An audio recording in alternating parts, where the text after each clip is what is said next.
Welcome to History 231, World Civilizations to 1600. In this course you will learn about human civilization from the earliest recorded history to the year 1600 AD. This is a time period that spans perhaps 5,000 years. We are going to discuss the great civilizations and events that have created humanity today. In Module 2, we will discuss the beginnings of human civilization in recorded history. Agriculture and the domestication of animals in the Neolithic period allowed people to end their nomadic hunter-gatherer lifestyle and create permanent settlements. Because now most people could live within a much smaller area, they were not limited in possessions to how much they could carry with them from place to place.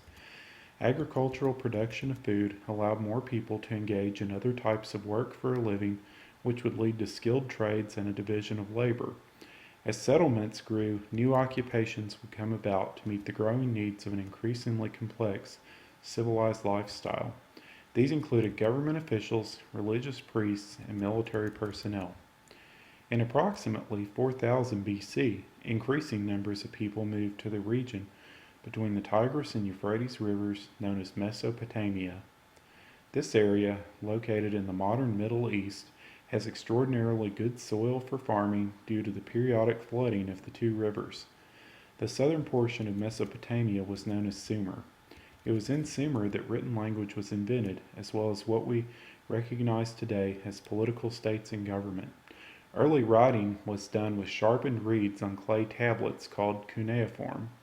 The first great literary masterpiece, the Epic of Gilgamesh, was written on such a tablet approximately 2000 BC.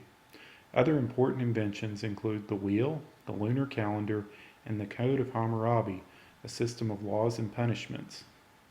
Perhaps the greatest culture in antiquity was ancient Egypt, which lasted from 3100 to 332 BC. Located along the Nile River in northeastern Africa, the Egyptians developed an extraordinarily high level of government, religion, agriculture, and art. Egypt is perhaps best known for the pyramids, very large triangular stone structures which took decades to build and were used as the burial chamber of the pharaoh. The Great Pyramid at Giza is one of the 7 wonders of the world and was the tallest building in the world for more than 3,000 years. The civilization of the Indus Valley existed between 2800 BC and 1800 BC in what is now Pakistan and western India. The people of the Indus Valley are the ancestors of modern India and the Hindu religion. As many as 5 million people may have lived in the Indus Valley during this time. Unfortunately, most of the history of this region has been lost or poorly understood. Still, the people of this region were as advanced in technology and arguably as prosperous as their contemporaries in Egypt and Mesopotamia. They refined and used a number of metals, including copper and lead. They had a standard system of weights and measurements and well-appointed buildings. Most impressively, the findings of archaeologists suggest that most people in the Indus Valley civilization had access to fresh water and sewer systems. Like the inhabitants of the Indus Valley, little is known of the Hittites and the Phoenicians. However, they commanded a vast region which included most of Asia Minor, and their power and prestige was such that Queen Akhenaten of Egypt asked the Hittite king for one of his sons to marry. The Hittites are created with mining and smelting iron, which gave them better tools and weapons than the bronze and wood used by their contemporaries.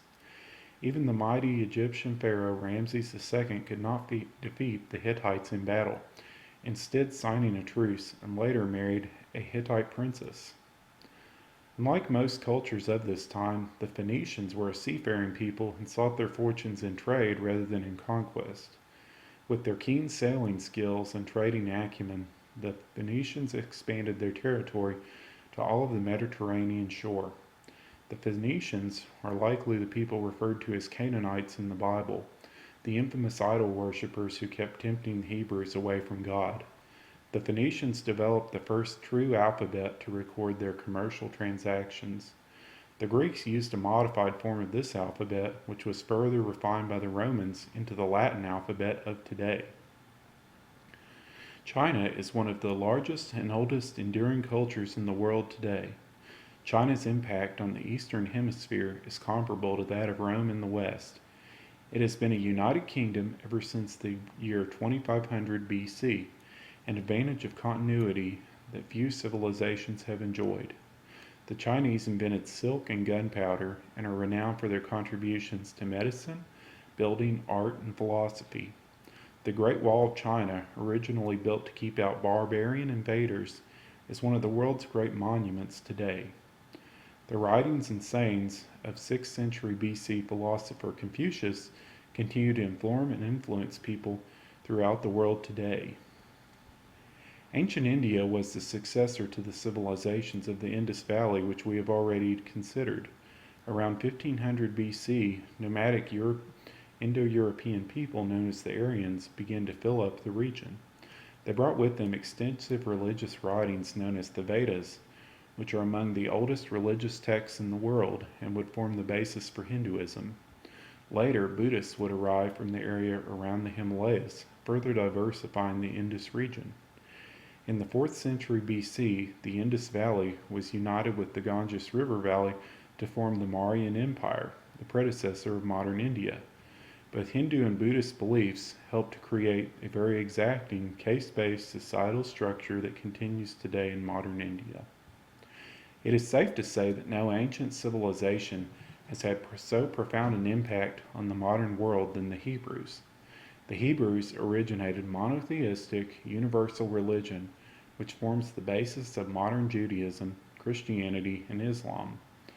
Although the Hebrews never held a large empire and were usually at the mercy of other peoples, their monotheistic belief system eventually conquered the most mighty empire of all, the Romans. Christianity began as a radical new understanding of the Hebrew religion of Judaism. Christianity went even further than Judaism in proclaiming not only monotheism, but also the radical and offensive to some notion that all people who believed in Jesus Christ and followed his teachings could be saved. Christianity became the official state religion of the Roman Empire. The Catholic Church, still based in Rome, is today the single largest religious denomination in the world. While the Hebrews were laying the foundation for Judaism, the ancient Greeks were developing their own contributions to later civilizations in the form of government, art, and literature. Greek civilizations were based upon city-states, small, self-governing nations.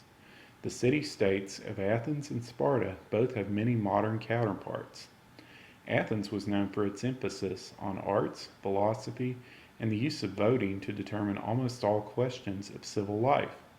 Sparta was a warrior society with a class of permanently enslaved people called helots, which performed manual labor so that Spartan men could spend their time preparing for and fighting in battle. Ancient Greece has provided us with many things that still influence us today. Almost all philosophy since antiquity relies on the dyadic of absolute morals and relativity, which were hotly debated at that time. Socrates and his student Plato were proponents of morality. Protagoras and other teachers known as sophists were champions of relativism. This struggle between the absolute and the pragmatic can be seen today not only in philosophy, but also religion, politics, and science.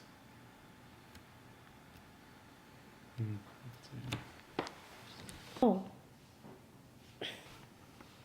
ruined it. I ruined it. Oh, okay. It's messed up. I don't know why it's not showing. Mm-hmm. I didn't mean to do that. Mm-hmm. I don't know why it did that. Shoot.